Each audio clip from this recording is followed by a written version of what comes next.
नमस्कार, PNI talk में आपका स्वागत है। मैं पवन राज सिंह और आज आपको मिलवाने वाला हूँ नोएडा की एक समाजसेवी महिला, जी हाँ, जो कि अपना जीवन समाज सेवा में समर्पित कर चुकी हैं। लगभग 10,000 बच्चों को मोटिवेट किया है, पर्यावरण के लिए काम करती हैं।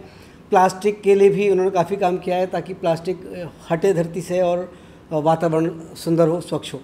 तो आइए स्वागत करते हैं रेखा जी का। रेखा जी नमस्कार, हमारे स्टूडियो में आपका स्वागत है। सबसे पहले हम और हमारे दर्शक आपके बारे में, आपके परिवार के बारे में, आपकी शिक्षा के बारे में जानना चाहेंगे। मेरे फादर गजेट अफसर थे और उनका ट्रांसफर पोस्ट था। उसके बाद जैसे मेरी स्कूलिंग तो मथुरा में, आगरा में हुई और मेरा कॉलेज रहा मुरादाबाद से। पापा का लास्ट रिटायरमेंट मुरादाबाद से रहा, तो वहाँ से रहा। उसके बाद शादी हो गई। शादी के बाद 84 में इंटीरियर डिज़ाइनिंग किया, फैशन डिज़ाइनिंग किया, सब कुछ किया, लेकिन फैमिली को संभालना था, इसलिए कुछ जॉब वगैरह का सोचा ही नहीं था जी। बस वहाँ तक अपना जीवन अच्छे से किया मैंने सारा। अपना बच्चों को संभाला और फैमिली को संभाला है। मेरे सास ससुर थे, मेरे देवर थे, उन सबको सबसे बड़ी बहू थी मैं घर में। तो मुझे जिम्मेदारियाँ ज़्यादा थी। मुझे लगता है मैं अंदर से बहुत ज़्यादा इंडियन हूँ, तो मुझे लगता था कि ये सब काम एक बहू होने के नाते या एक परिवार संभालने के नाते मेरा फ़र्ज़ है। मेरी सबसे बड़ी बहू, तो मैंने उस तरह से अपना पूरा समझौता किया जी। तो आपने इंटीरियर डिज़ाइनिंग किया, फैशन डिज़ाइनिंग किया, तो कभी मन नहीं किया कि आपका उस क्षेत्र में कुछ करूं? नहीं, बिल्कुल बहुत मन किया। इवन मैं तंजौर पेंटिंग्स भी बहुत अच्छी बनाती हूँ जी। और इंटीरियर डिज़ाइनिंग में भी थोड़ा टाइम मैंने लगाया, फैशन डिज़ाइनिंग के लिए भी बस, लेकिन मैंने कोर्स करके छोड़ दिया। बाकी जैसे किसी को सलाह चाहिए थी तो ज़रूर दिए मैंने, लेकिन मैंने ऐसे कहते जॉब करना या अपना बिजनेस करना वो सब नहीं। मैंने बताया ना, परिवार की वजह से वो सब मेरी प्रायोरिटीज़ नहीं थी पहले। बस एक कलाकार हूँ अंदर से, तो कुछ ना कुछ डिज़ाइन करने का शौक़ रहा है। मैंने बताया ना, पेंटिंग जैसे बनाना, तंजौर पेंटिंग्स जो कि शायद गोल्ड की पत्रा से बनती हैं जी, और इंटीरियर का मुझे शौक़ रहा है बहुत। उसमें मैंने इवन नोएडा से, मैंने IFT से नोएडा से किया था 2005 में जी। वहाँ पे भी सबसे ज़्यादा उस टाइम एग्जीबिशन में हमारा वाला काउंटर था और मेरा सिटी केबल में इंटरव्यू था जी। वाह, ग्रेट। हाँ, उसमें भी मैंने फर्स्ट क्लास में ही पास किया था जी।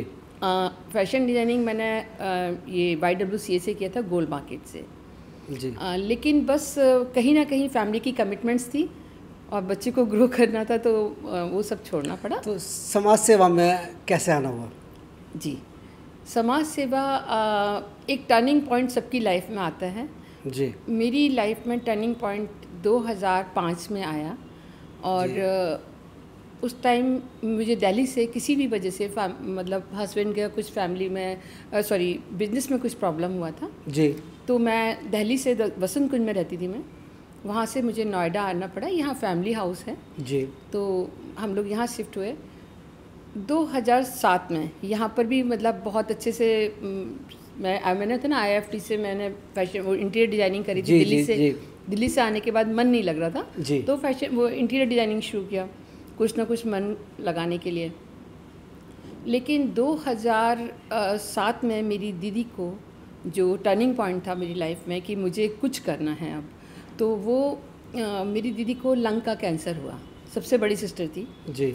She was 55 year old. Okay. और उनको हम सब की बहुत प्यारी थी, बड़ी बहन कहिए, उन्हें माँ कहिए, उनसे अच्छी दीदी नहीं हो सकती। तो आदर्श महिला के रूप में थी वो, बिल्कुल। हमें लगा ही नहीं कि वो हमारी दीदी हैं। बस कुछ था तो दीदी से शेयर कर लिया और मेरे लिए वो बहुत बड़ा दीदी से ज़्यादा कहीं गार्जियन, संरक्षक। हाँ, के रूप में वो एक बहुत बड़ा कैरेक्टर थी। एक लविंग फैमिली में एक जैसे होते हैं ना, बहुत लविंग सिस्टर थी वो जी। और उनका प्यार पूरे ख़ानदान में ऐसे पापा 21 भाई बहन थे, तहेरे चचेरे, सभी जगह उनका प्यार का वो था कि दीदी कितना प्यार करती हैं, और इतनी अच्छी सिस्टर थी वो जी। और हम सब भी वैसे ही थे। तो लेकिन उसके बाद मुझे ऐसा लगा कि उनको लंग कैंसर हुआ और 1 साल के अंदर उनकी डेथ हो गई। Oh my God. तो उस दिन मुझे रियलाइज़ हुआ कि one has to go one day. सबको जाना है, एक दिन जाना है, सबको जाना है। और जो इतना प्यार करने वाली सिस्टर हैं, है ना, वो उनका रोल जो है केवल एक ख़ानदान तक रह गया जी।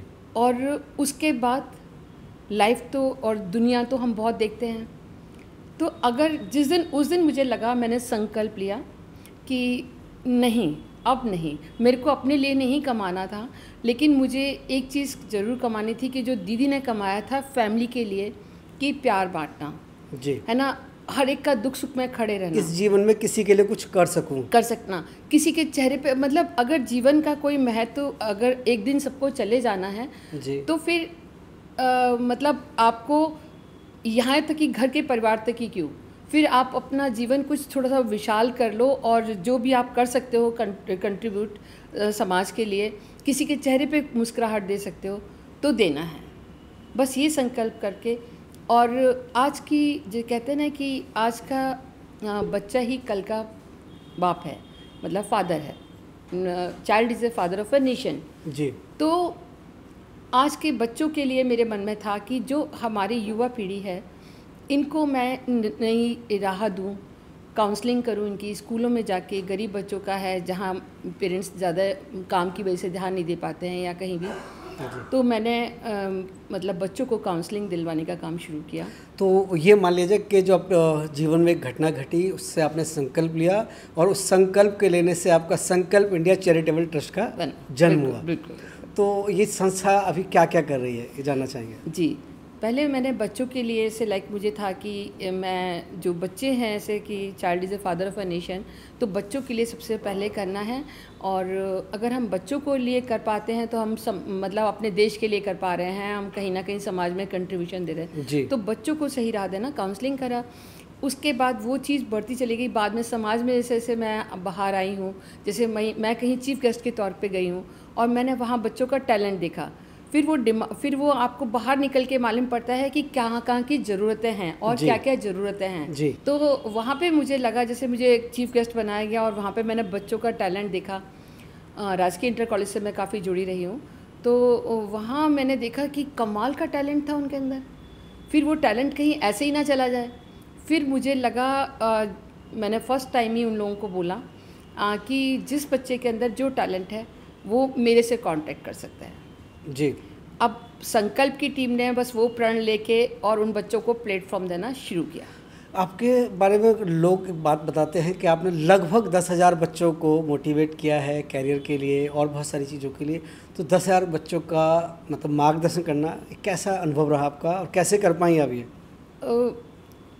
अगर आप किसी चीज़ के लिए ठान लेते हैं तो कोई भी चीज़ मुश्किल नहीं लगती है, और शायद आपके अंदर ऑनेस्टी है तो वो राहें अपने आप बनती चली जाती हैं जी। तो बस कहीं ऐसा ही रहा कि मेरे साथ संकल्प में जो है टीम बनती चली गई। बहुत आप लाइट माइंडेड लोग आपके साथ जुड़ते चले गए जी। और उन्होंने आपको मोटिवेट किया कि नहीं ये भी करना है, वो भी करना है।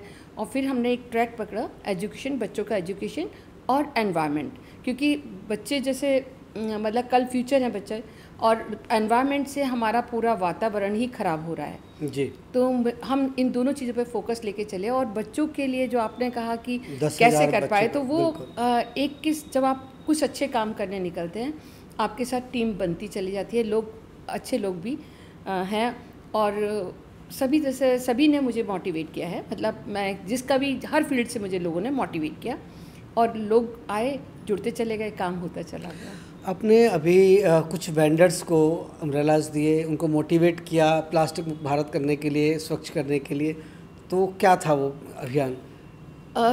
हम ये देखते थे कि मैं जैसे सेक्टर 55 में रहती हूँ, 55, 56 के दोनों साइड में और 57 जो इंडस्ट्रियल एरिया है, मैं जब वहाँ से निकलती थी तो देखती थी कि चारों तरफ छोटे छोटे कपों, प्लास्टिक के जो ग्लासेस हैं है ना, वो लेके लोग बैठे हुए हैं, टी वेंडर्स बैठे हुए हैं और दोनों साइड के जो है नाले जो है ब्लॉक हुए पड़े थे। इतना ज़्यादा प्लास्टिक यूज़ हो रहा था कि लगता था तो अब ये प्लास्टिक तो गलना सड़ना नहीं है और ये कहीं ना कहीं जाके डंप होगा और वो कभी भी कितने सालों में जाके ख़त्म होगा जी। तो हम जिस लेवल पे भी कर सकते थे, हमने उन टी वेंडर्स को मना किया कि आप प्लास्टिक के ग्लास यूज़ नहीं करेंगे और हम उनको हर हफ्ते में चेक करते थे और उनके बदले में हम उनको पेपर बैग, जिसको जो अफोर्ड नहीं कर सकता था, हमने उनको पेपर ग्लास भी दिए जी। और उनके बाद हमने उनको मोटिवेट करने के लिए बोला कि अगर आप लोग 1 साल तक इसे यूज़ नहीं करते हैं तो हम आपको बहुत अच्छे गिफ्ट देंगे, क्योंकि किसी के लिए, किसी को भी अगर आप प्रोत्साहन देते हैं तो फिर उसके लिए हमने उनको अम्ब्रेलाज दिए, जगह जगह हमने यहाँ से लेके। कितना मुश्किल लगा आपको लोगों को मोटिवेट करना कि वो आप प्लास्टिक कप छोड़ के आप पेपर कप में आइए? कितना मुश्किल था? बहुत मुश्किल था, बहुत मुश्किल था, क्योंकि वो बार बार उनको उनकी काउंसलिंग करना पड़ता है, वो फिर दोबारा से फिर वो यूज़ करने लग जाते हैं, क्योंकि एक तो मनी वाला प्रॉब्लम आ जाता है कि वो महंगा पड़ता है, ये सस्ता पड़ता है। लोग स्टार्टिंग में ना वो यही सोचते हैं कि नहीं, जो चीज़ बहुत इजी है ना वो करो, तो वो उस चीज़ के लिए उनको बार बार हमने उनको बार बार चेक करना, संकल्प की पूरी टीम जाती थी, उनको चेक करती थी कि आप लोग कहीं यूज़ तो नहीं कर रहे हैं। कुछ एरिया को हमने लेते चले गए, फिर जहाँ से लोग उन लोगों ने ठीक करना शुरू किया काम, उनको प्रोत्साहन देके हम लोगों ने फिर दूसरा सेक्टर पकड़ा। इस तरह से हमने काफ़ी सेक्टर्स नोएडा के किए। प्लास्टिक हटाओ, पर्यावरण बचाओ, ये हमारा नारा था। लेकिन आप काफ़ी हद तक कामयाब रहे इसमें, आपको जी मिले। अच्छा, एक और उपलब्धि आपके जीवन में कि आपने एक स्कूल गोद लिया जो कि कचरे के ढेर हुआ करता था, और आज आपने उसको बड़ा शानदार स्कूल विद्यालय बना दिया है, तो उसके बारे में भी जानना चाहेंगे। जी, अब प्लास्टिक हटाओ, पर्यावरण बचाओ, हर्बल गार्डन बनाना, क्योंकि हर्बल हमारी कितने, अमेरिका ने कितनी सारी चीज़ें पेटेंट कर रखी हैं हमारी, और हमारी ही वो देन, मतलब हमारे देश में ही हैं वो चीज़ें। तो मुझे लगा कि हर्बल के भी लिए भी हमें काम करना चाहिए, और हर्बल गार्डन हमने जगह जगह बनाए, वो बात बताते हैं आपको। स्कूल के लिए था कि स्कूल की भी हमसे छूट ना जाए, और संकल्प ने जब काम अच्छे उसके लिए करा है, स्टार्ट किया है बच्चों के लिए जी। तो एक ऐसा स्कूल हमें लेना था जहाँ कोई भी सुविधा ना हो।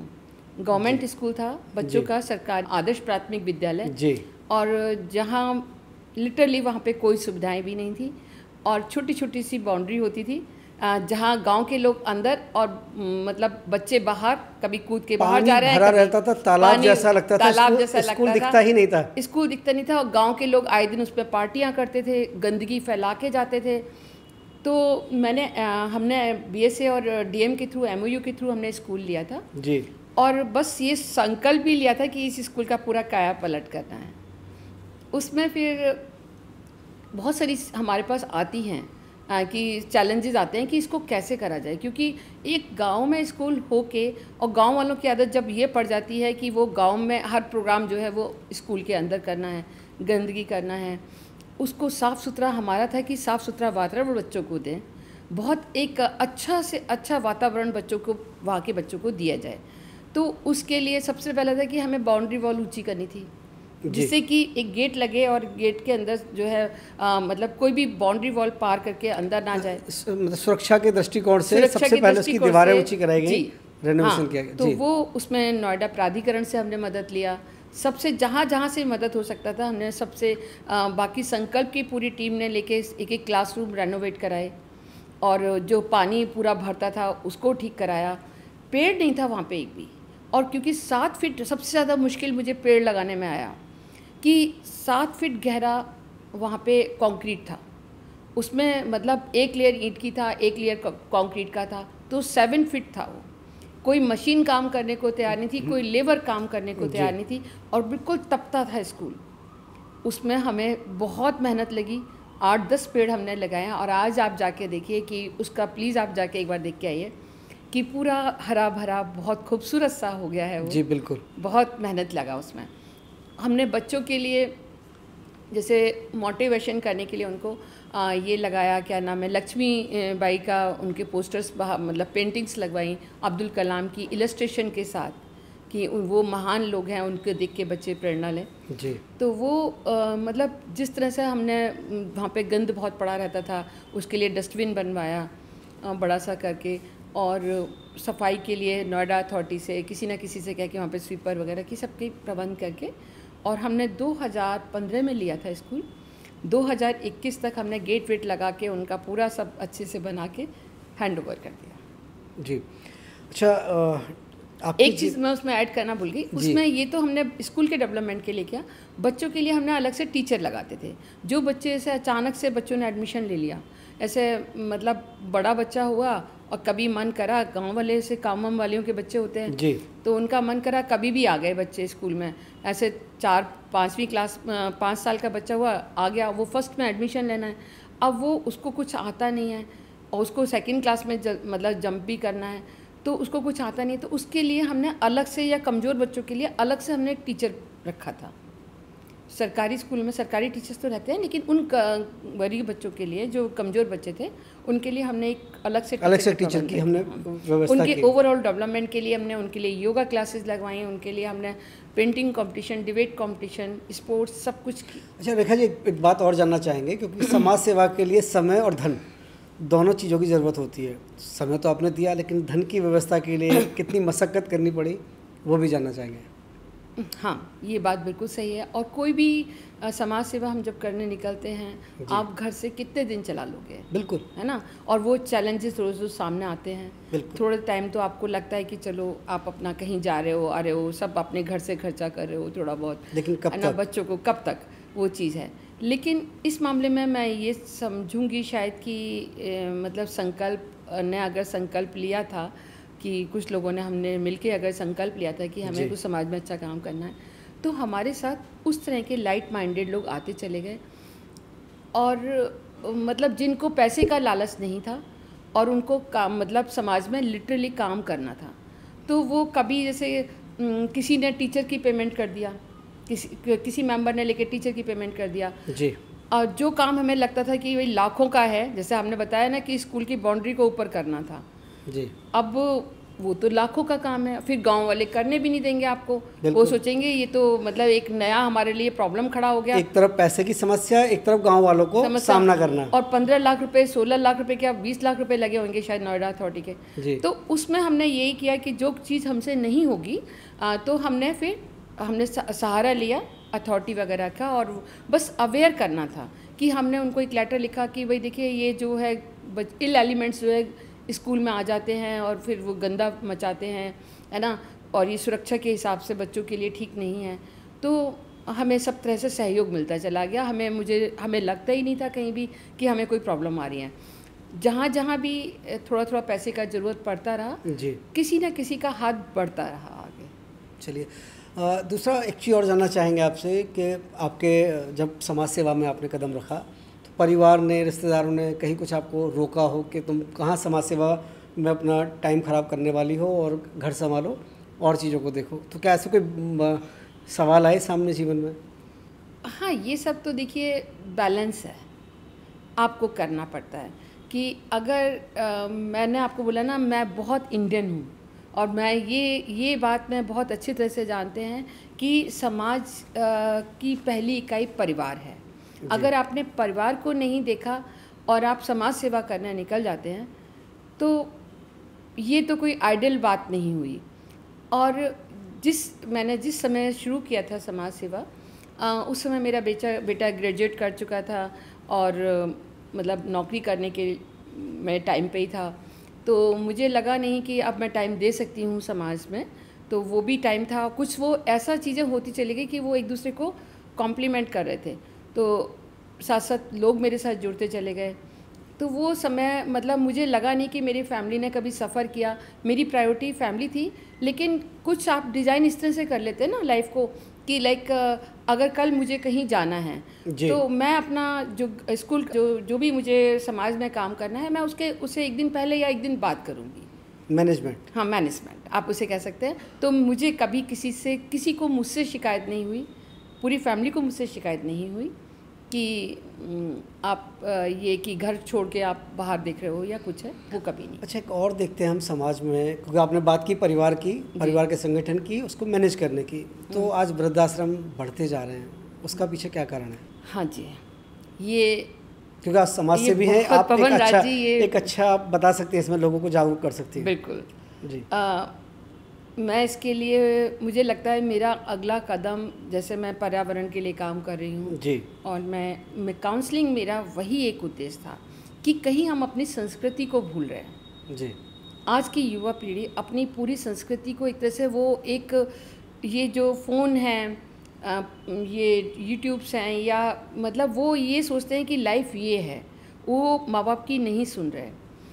आज लड़कियां भी हैं, बहुत ठीक है कि वो बहुत समाज में आगे बढ़ रही हैं, वो ठीक है, लेकिन कहीं वो ये चीज़ भूल रही हैं कि परिवार बनाना सबसे बड़ा काम है।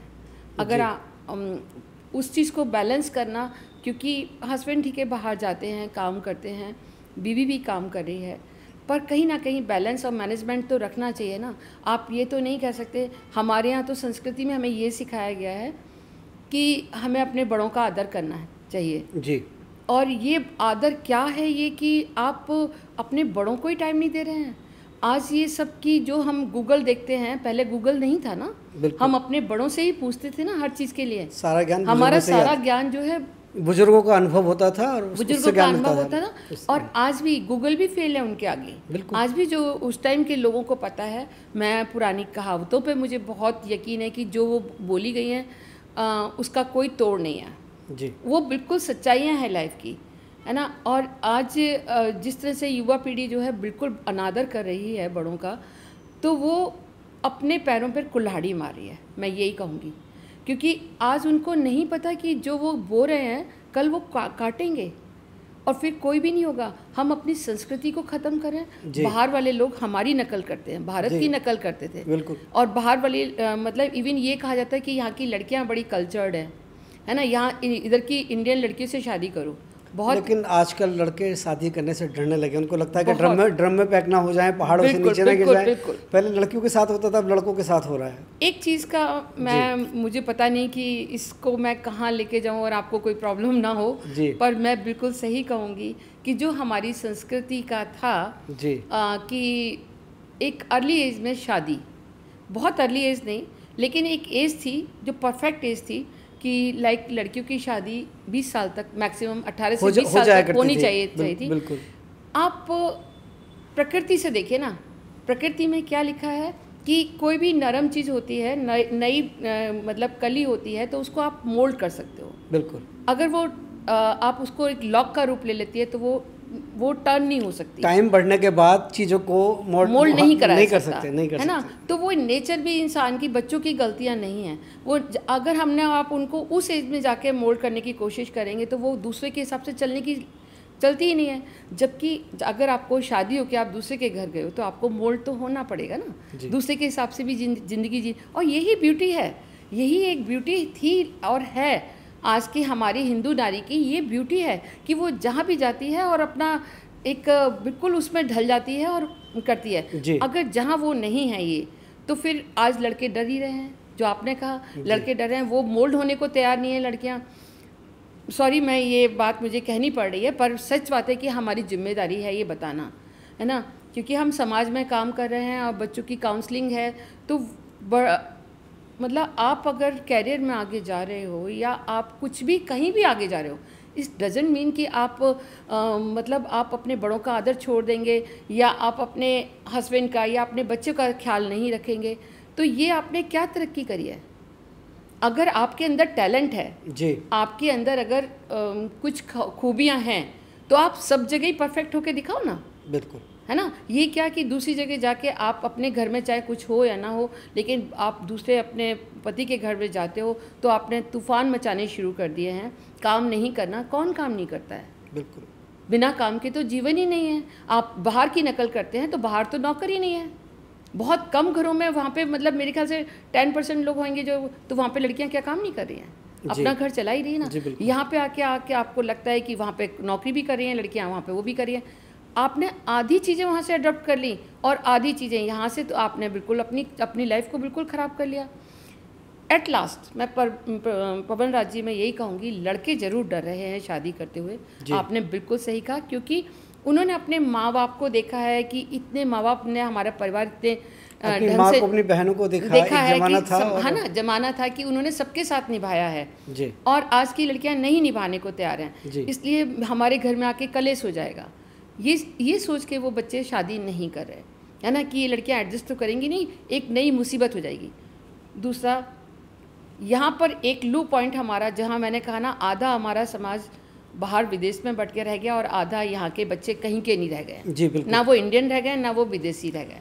मतलब विदेशी सभ्यता को अपनाने में वो भारत की सभ्यता को भूलते जा रहे हैं। भूल रहे हैं, और वो उधर का भी अपना लिया, उधर का पूरा चीज़ नहीं अपनाई। उधर की पूरी चीज़ किसने नहीं अपनाई? हमारे लॉ ने नहीं छोड़ पा रहे हैं, ना अपना पा रहे हैं, है ना। मैं थोड़ा सा, आप चाहे आप इसे कट करिए। नहीं बिल्कुल, आप बोलिए। एक बहुत सच्चाई है ये, मैं इस पे लेख लिखने वाली हूँ। जी बताएं। कि क्या है कि आपने, हमारे लॉ ने ये इतनी पावर दे दी लेडीज़ को, है ना। कहाँ वो कहते हो आप अबला है ना, कहाँ वो ड्रम में पैक कर रही हैं लड़कों को। जी। तो ये क्या, ये कहाँ का वो कोई बन रहा है? कहीं से अबला लग रहा है वो? लड़के शादी करने से डर रहे हैं। और सबसे बड़ी बात, हमारा तो हिंदू समाज ही ख़त्म होता जा रहा है। लड़के शादी नहीं कर रहे, बच्चे पैदा नहीं होंगे, लेट एज में शादी करते हैं, उसके बाद लड़कियां आके तूफ़ान मचाती हैं तो वो डाइवोर्स होते हैं, तो बच्चे तो हो ही नहीं रहे। हिंदुत्व तो खतरे में है। ये बच्चे ही, जब बच्चे शादी नहीं करेंगे, लड़के या लड़कियां शादी नहीं करेंगे, तो फिर होगा क्या? अच्छा, एक चीज़ और जानना चाहेंगे रेखा जी, क्योंकि आप महिला हैं, शायद इस चीज़ को अच्छे से समझ पाएंगी और समझा पाएंगी। लिव इन रिलेशनशिप, इसको कैसे देखते हैं आप कहाँ से कहाँ लेते जा रहे हैं बात को? मैं ये बात जानना चाहेंगे ताकि हमारी ऑडियंस को पता चले, क्योंकि आप महिला के रूप में, एक समाज सेवी के रूप में आप क्यों, देखिए ना, अब मैं लॉ की बात जरूर कहूँगी कि लॉ को कुछ इस तरह से हो जाना चाहिए, शायद हमारे बच्चों को, क्योंकि मैं ये कहूँगी लड़कियों को भी समझ नहीं है। वो एक एज में आके ना वो इस तरह के रोल अदा कर रही हैं। मतलब जो आप शादी नहीं करो, दैट इज़ योर चॉइस। आप किसी के घर जाके किसी को मारना, ये तो क्राइम है ना। तो फिर लॉ को भी ऐसा चाहिए कि वो, या तो वो लड़कियां इतनी, मतलब वो लगता है कि हम ये काम कर दें और हम अलग हो जाएं, तो शायद, तो फिर लॉ को इतना फ्लेक्सिबल हो जाना चाहिए कि जो बच्चे अगर 2-3 साल, 2-3 महीने, 4 महीने, 10 महीने अगर वो नहीं निभ रहा है उनका, तो वो डाइवोर्स बहुत जल्दी हो जाना चाहिए, जिससे कि वो भी अपनी लाइफ जल्दी शुरू कर पाए और लड़के भी अपनी लाइफ नया रास्ता चुन सके। हाँ, और वो क्या है, आपको पता है कि आजकल भाई, अभी तो पीछे क्या था कि बच्चे भी पैदा कर रही हैं, बच्चों को लेके चली जाती हैं 10-10 साल बाद। आप सोचो ना, वो बच्चा बेचारा जिसका लड़का है ना वो शादी करने लायक, दामाद के साथ सास जा रही है, कहीं कुछ सुनने तो ये क्या हो रहा है समाज में? कहीं तो हमें मतलब इस तरह से अपने समाज को बिल्कुल बदलने की ज़रूरत है। इसीलिए काउंसलिंग से शुरू किया था, और मैं काउंसलिंग पे ही बात करूंगी कि इन बच्चों को काउंसलिंग की ज़रूरत है। हकीकत में उन लड़कियों को भी नहीं पता कि वो अपने साथ क्या कर रही हैं। जो लड़कियां पैक कर रही हैं, लड़कों को मार रही हैं, या जो भी अपने साथ गलत कर रही हैं, कल वो भी तो फंस रही हैं। बिल्कुल। कल कहीं ना कहीं जाके उनको भी तो क्राइम के लिए उनको सज़ा मिलनी ही है ना। बिल्कुल। समाज भी तो सज़ा देगा और प्लस आपको लॉ भी सज़ा देगा। तो फिर वो उनको भी नहीं पता कि वो कितना गलत कर रही हैं। तो काउंसलिंग की ज़रूरत उनको है। मैं तो ये कहूँगी कोई ना कोई एक चैप्टर हमारे उसमें डालना चाहिए कि भारत की संस्कृति में बहुओं का रोल क्या होना चाहिए, वो एक चैप्टर होना चाहिए, क्योंकि जिससे कि हमारे बच्चों को पता चले कि अगर शादी का मतलब केवल आप किसी की ज़िंदगी में जाके तहलका ही नहीं मचाना है, आपकी कुछ जिम्मेदारियां हैं जी, जो कि बस अगर वो इस खूबसूरती से बात को ले लें कि अगर आप सक्षम हैं और आप स्ट्रॉन्ग लग रही हैं, आपको बताना लग रहा है समाज में कि हम बहुत स्ट्रॉन्ग हैं और मार के डाल सकते हैं, ये कर सकते हैं, आप इतनी स्ट्रॉन्ग होकर दिखाइए ना कि सारी जितने रोल हैं औरत के वो खूबसूरती के साथ निभा के दिखाइए ना, तब तो ब्यूटी है ना उसकी। अच्छा, बात करते हैं युवा पीढ़ी की। आज युवा पीढ़ी मोबाइल और नशे की आदी हो चुकी है, इनको कैसे बाहर निकाला जाए? आपने लिविंग वाली बात छोड़ी है। हाँ। तो मैं उसको थोड़ा सा एक लाइन पे ख़त्म करूँगी। हाँ, बिल्कुल पूरा कीजिए। लिविंग वाली बात पे मैं ये कहना चाहूँगी, जो मैंने आपसे कहा कि एक छोटा सा डाली होती है वो मुड़ जाती है जी, और जो अगर वो लॉक का रूप ले लेती है, टहनी का वो वाली पक जाती है तो वो टूट जाती है।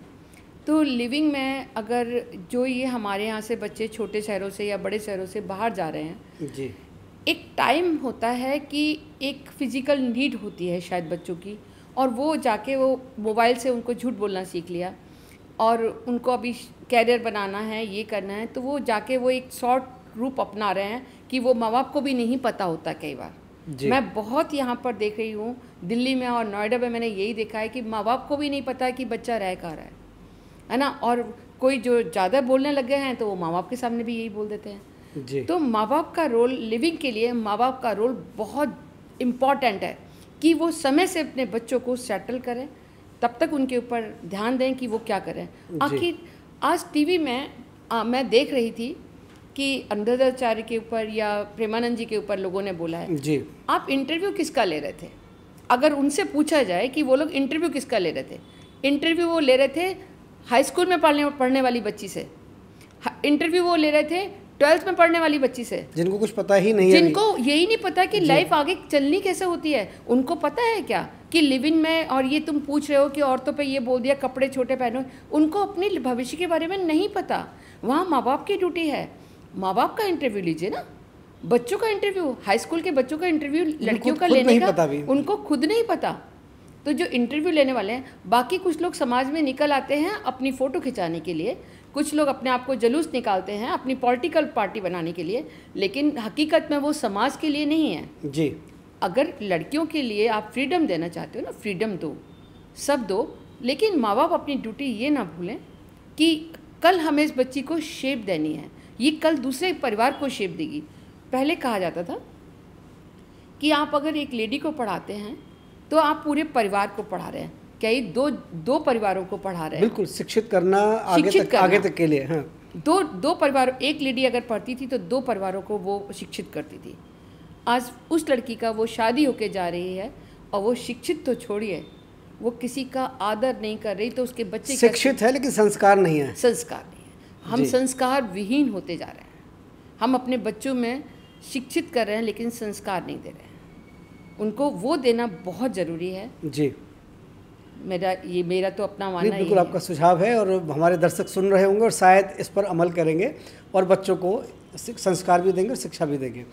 हम बात कर रहे थे युवा पीढ़ी की, तो आज मोबाइल और नशे की आदी हो गई है। लड़कियां हों या लड़के हों, आप देख सकते हैं चौराहे पर किस तरीके से स्मोकिंग कर रहे हैं, ड्रिंक कर रहे हैं, और मोबाइल तो उनका जीवन का हिस्सा हो गया। तो कैसे उनको बाहर निकाला जाए इस दलदल से? पवन राज जी, आप देखिए, मैंने आपसे शुरुआत करी थी बोलने के लिए कि अगर हम समाज में निकले हैं काम करने के लिए, तो मेरा थॉट पहले क्या आया था कि आज की अगर हम जनरेशन को समझाएंगे तो वो आगे पूरा हमारा देश का भविष्य है जी। तो क्या ये कहीं ना कहीं वो हम एक समाज सेवा के रूप में हम बात करते हैं। टीचर्स वो भी समाज में निकली हैं, वो भी एक बच्चों को शिक्षा दे रही हैं। पहली बात तो टीचरों पे काफ़ी पाबंदियां कर दी गई हैं।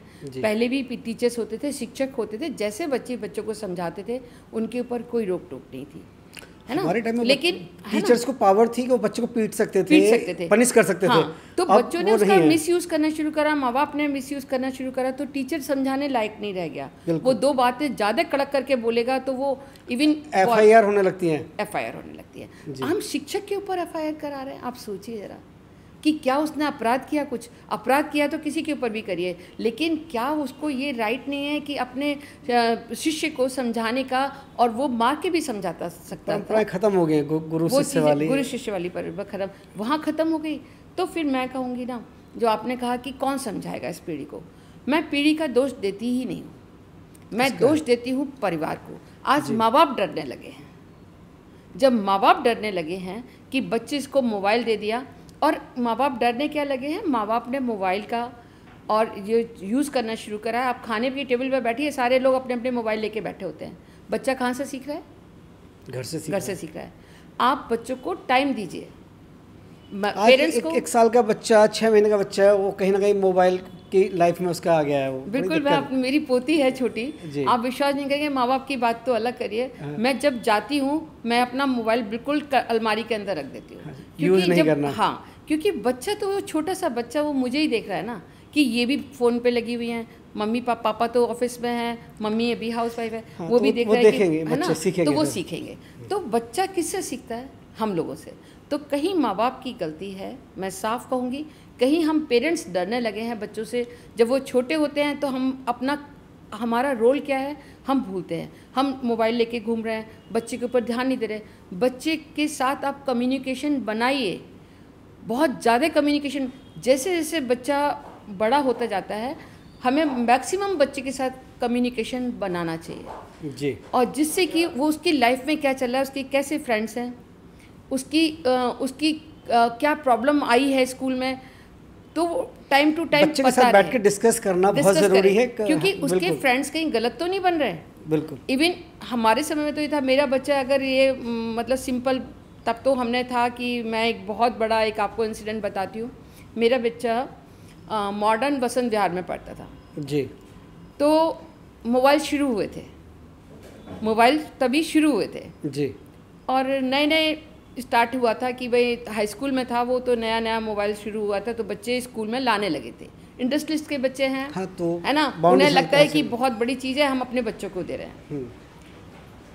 उसके बाद 1 महीना भी नहीं निकला था, मैंने भी सोचा, मेरे बेटे ने भी बोला कि मम्मी मुझे भी मतलब मोबाइल चाहिए। मुझे लगा कि बच्चों के अंदर एक इन्फेंटली कम्प्लेक्स आना आ जाए, चलो हम भी दें, क्योंकि हमें भी नहीं पता था इसका, जैसे हमें प्लास्टिक का नहीं पता था कि प्लास्टिक इतना बड़ा अभिशाप हो जाएगी जी, ऐसे ही हमें नहीं पता था कि मोबाइल का क्या रूप आने वाला है जी। तो मेरे बेटे ने जब बोला, मैं एक एग्जाम्पल इसलिए देना चाहूँगी क्योंकि उससे शायद दूसरे लोगों को मिल जाए, कुछ शिक्षा मिलेगी। बिल्कुल बिल्कुल। हाँ। बिल्कुल। तो वो हुआ क्या कि मेरे बेटे ने, जब मैं सब सोच ही रहे थे कि इफ़ एंड बट कि ले या नहीं ले हम इसके लिए मोबाइल, एक दिन मेरे बेटे ने आके मुझे बोला, महीने भर के अंदर ही, जब मोबाइल शुरू हुए थे महीने भर के अंदर ही, उसका फ्रेंड का नाम आकाश था, कि मम्मी आकाश ने ना उसको टीचर्स ने पकड़ लिया। मैंने कहा क्यों पकड़ा? कह रहे उसने, जो कोई उसका दूसरा फ्रेंड था, कि उसने ना वो नया मोबाइल कोई नया मॉडल लेकर आया था, तो आकाश ने देखा कि मतलब ये मोबाइल कौन सा वाला है, तो उसको उसने दिया नहीं, तो उसने उसकी बैग में से निकाल लिया, है ना। मेरा दिमाग एकदम चौंक गया, हमें नहीं पता था, हम तो सोचे थे मोबाइल दे देंगे बात ख़त्म हो जाएगी, चलो भाई बच्चा यूज़ करेगा। उस दिन मैंने बेटे को बोला, कुछ बिना कुछ सोचे समझे, मैंने कहा आप, मैं अभी तक आपको सोच रही थी कि मैं आपको मोबाइल दूंगी, आज के बाद आपको मोबाइल नहीं मिलेगा, आपको ग्रेजुएशन में मिलेगा, 12th तक आपको मोबाइल नहीं मिलेगा, वेट कीजिए आप। हाँ, तब तक आपको नहीं मिलेगा। 9th में था और मैंने तब तक उसको 12th, बाई चांस, ये मुझे नहीं पता कि ये हमारा लक अच्छा था या क्या था, अब ये कोरोना से फिर शुरू हो गया है, बिल्कुल हटा देना चाहिए। उस टाइम क्या था कि 1 महीने के अंदर ही जब मैंने उसको मना किया, तो शायद बच्चे के अंदर कुछ कॉम्प्लेक्स आता नहीं आता, वो सब तो मैंने सोचा ही नहीं। मैंने सिंपली, क्योंकि मैं माँ हूँ, मैं डिसाइड बेटर कर सकती हूँ कि वो तुम्हारे लिए क्या सही है नहीं। अगर बच्चे आज मॉडल बदल गया, उसने चोरी कर ली, कल दूसरा मॉडल होगा, कोई जो दूसरे अफोर्ड कर रहे हैं, इसका मतलब बच्चे चोरी सीखेंगे, है ना। तो ये तो बहुत गलत एक वो है। सिलेबस तो सबका एक जैसा होता है, ड्रेस सबकी एक जैसी होती है, इसीलिए सब बनाया जाता है। अब एक नई चीज़ आ जाएगी और बच्चों के अंदर गलत आदतें पड़ेंगी जी, तो मैंने मना किया। वो हुआ क्या कि शायद हाई कोर्ट से ही ऑर्डर आ गया कि बच्चे स्कूल में मोबाइल नहीं लाएंगे, बाहर रख दिया जाता था पहले जी।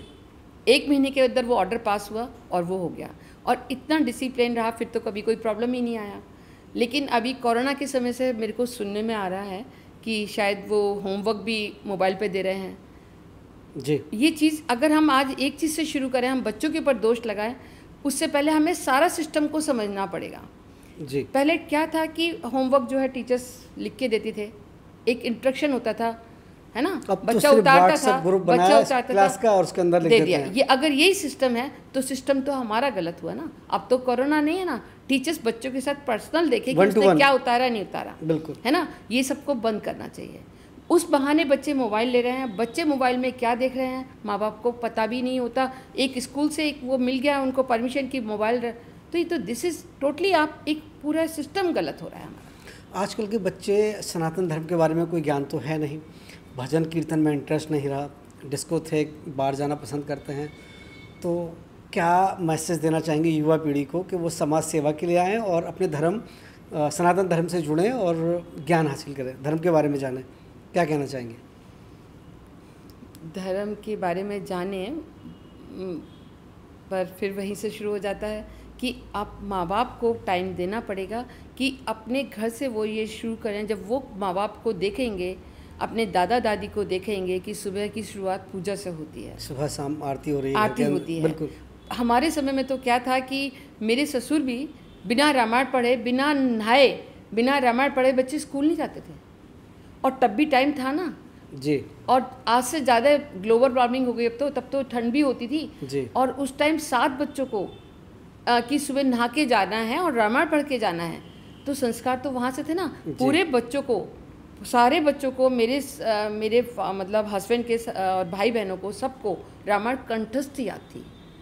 तो आप बताइए कहाँ से कौन शुरुआत करने वाला है? किसी से पूछो आप कुछ बता ही नहीं पाएगा। तो कहाँ से शुरुआत करनी है? शुरुआत सबसे पहले घर से शुरुआत होनी है, अपने माँ बाप से शुरुआत होनी है, अपने दादा दादी से शुरुआत होनी है। जॉइंट फैमिली ख़त्म हो रही हैं, माँ बाप अगर वर्किंग हैं तो आपको टाइम, अगर आप बच्चों को संस्कारी बनाना है, समाज को अच्छा बनाना है, बच्चों को टाइम देना पड़ेगा। कभी आपको वैसे देना पड़ेगा, कभी आपको अपना एग्जाम्पल सेट करना पड़ेगा, तब बच्चे सीखेंगे जी। बच्चों का दोष ही नहीं है। और आप ये कुछ नहीं करिए, मैं ये नहीं कहती कि आप बहुत पूजा पाठ करके जाइए, अगर सबको हरी फरी है कुछ है, कम से कम एक दीपक जला के आप घर से जाएं, ईश्वर का धन्यवाद करो, धन्यवाद करके आप घर से जाएं। कहीं ना कहीं सबकॉन्शियस माइंड में, और आज नहीं सीख रहे कल वो अपने बच्चों के लिए कहेंगे कि हमने ऐसा करा था, आप ऐसा करो। हम और आप क्यों कर रहे हैं आज? क्योंकि हमारे माँ बाप लोगों ने किया था जी, बिल्कुल। और हम लोग टाइम निकाल रहे हैं ना। क्या हम लोग काम नहीं कर रहे हैं? क्या हम भी काम कर रहे हैं ना। तो मैम आप दिन रात समाज सेवा में सक्रिय रहती हो, तो अपने आप को कैसे मोटिवेट करती हो? बिल्कुल, हाँ, ये बात एक बहुत अच्छा है जी। ये एक चीज़ है जो कि अगर हम कहीं परेशानी में फंसते हैं या ज़िंदगी में सबके स्ट्रगल आता है। मेरे हस्बैंड ख़त्म हुए 2020 में, मेरी लाइफ में भी बहुत स्ट्रगल था, उससे पहले भी रहा होगा। स्ट्रगल एक लाइफ का एक पार्ट है। मैं तो कहती हूँ ना कि वो आएगा तभी आप संभरोगे, तभी आपके अंदर आपको अपने अंदर का जो आपने कहा ना मोटिवेशन कहाँ से मिलता है।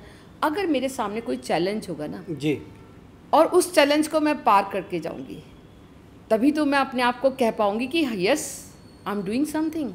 और मैं उसमें अपने आप को डिप्रेस कर लूँगी तो फिर कहाँ से करेंगे?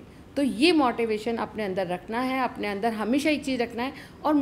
और एक चीज़ और से आती है मुझे प्रेरणा, ये तो विचार हैं जो अंदर चलते रहते हैं जी, जो कि आपको थकने ही नहीं देते हैं और आपको अच्छे से अच्छा काम करने के लिए प्रेरित करते हैं कि अगर कोई चीज़ है, कोई कठिनाई है तो देखेंगे ना, करेंगे ना, है ना। और एक चीज़ और, हमसे आगे कितनी लेडीज़ हैं समाज में, कितने लोगों ने, कोई चांद पे पहुंच रही है, वो देखो खाना नहीं खाना है, हमारी विलियम्स हैं, सुनीता विलियम्स हैं जी, बिल्कुल, कितनी बड़ी बड़ी काम कर रही हैं। क्या वो लेडीज़ नहीं हैं? है ना। क्या तो उनसे प्रेरणा मिलती है। मेरी बहुत फेवरेट रही है इंदिरा गांधी जी। बचपन से स्ट्रगल देखा था और आखिर तक उन्होंने स्ट्रगल करा, है ना, देश के लिए। शायद अपने लिए टाइम ही नहीं मिला होगा। हमारी और भी हैं, सुषमा स्वराज थी हैं, बहुत सारी लेडीज़ हैं जो समाज में काम कर रही हैं, पॉलिटिक्स में भी, हर फील्ड में। आज तो बॉर्डर पे भी लेडीज़ काम कर रही हैं। तो आप उनकी प्रेरणा क्या कम है लेने के लिए? कि उनके सामने भी तो तकलीफ आ रही होंगी ना, उनके सामने भी तो चीज़ें आ रही होंगी ना। तो हमारे सामने तो बहुत कम आ रही है, हम तो फिर भी एक उसमें कर रहे हैं काम, दायरे में कर रहे हैं जी। आपने बात की महिलाओं की, और महिलाएं आज आत्मनिर्भर बन रही हैं। आपने कहा बॉर्डर पर भी हैं, प्लेन उड़ा रही हैं, सारी चीज़ें कर रही हैं। तो जीवन साथी के बिछड़ने के बाद आप सक्रिय रहीं, तो महिलाओं को कोई संदेश देना चाहेंगे कि वो समाज सेवा से जुड़ें और अपने आप को आत्मनिर्भर बनाएं? तो क्या संदेश देंगे आप महिलाओं को? आत्मनिर्भर तो बच्चे आजकल, सभी बच्चे आजकल आत्मनिर्भर तो बन ही रहे हैं। महिलाओं की बात, महिलाओं के लिए बात है। हाँ, महिलाओं में क्या है कि वो थकने लग जाती हैं, घर के काम से या किसी चीज़ से थकने लग जाती हैं और उनको लगता है कि अब हमारे पास टाइम नहीं है, क्यों करना है समाज सेवा भी, क्यों करना है, चलो भाई अब टीवी देखो, क्या कर लिया ना, सारा ज़िंदगी काम ही तो किया है जी। ये अपने अंदर अगर वो इतनी सी बात रख लें कि परिवर्तन अगर समाज में हमें चले जाना है एक दिन, और जैसे जो मेरे मन में विचार आया था जी, बिल्कुल, संकल्प के लिए कि 1 has to go 1 day, एक दिन चले जाना है, तो आप क्या टीवी देखते ही चले जाएंगे, है ना, या अपने घर को ही, अपने घर के अंदर ही काम करते चले जाएंगे, या कुछ कर गुजरने के लिए एक कि मेरे द्वारा ये काम एक अच्छा हुआ समाज में, या किसी के बच्चे के चेहरे पे मैं मुस्कुराहट लेके आ पाई, एक छोटा सा भी अगर अपने अंदर वो रख लेंगे ना, तो शायद उनके अंदर वो जो थकान है वो भी ख़त्म होगी और समाज में। और शायद बहुत टैलेंटेड है, मतलब एक नारी को जो है दुर्गा का रूप दिया गया है जी, कि वो एक नारी एक दुर्गा का रूप है। वो मैं कह रही हूँ कि 9 हाथ नहीं है, औरतों के शायद हज़ारों हाथ हैं। वो अगर अभी काम वाली नहीं आती है तो बेचारी काम वाली भी बन जाती है, वो प्लम्बर नहीं आता है वो नाली भी साफ़ कर लेती है, वो बच्चे को पढ़ा भी लेती है। कितने रूप हैं नारी के, बस वो ये थके ना, और वो ये अपने अंदर ये दिमाग में ये रखे, सिर्फ दृढ़ निश्चय करना है, संकल्प करना है, संकल्प करना है कि भाई ये तो अगर मेरे अंदर और भी है इस एज में, चाहे वो कोई भी स्ट्रगल आ रहा हो, अरे यार मैं कर सकती हूँ, तो मैं ये मुझे मतलब मुझे यहीं नहीं रुकना, मुझे करना है। बस ये चीज़ अगर वो लेकर आएगी तो शायद उसकी एक पहचान अलग बनेगी और वो समाज में भी एक योगदान दे पाएगी अपना, क्योंकि उसके अंदर टैलेंट हर औरत के अंदर है, उसको समझने की ज़रूरत है बस। जी, आपका समय देने के लिए बहुत बहुत धन्यवाद।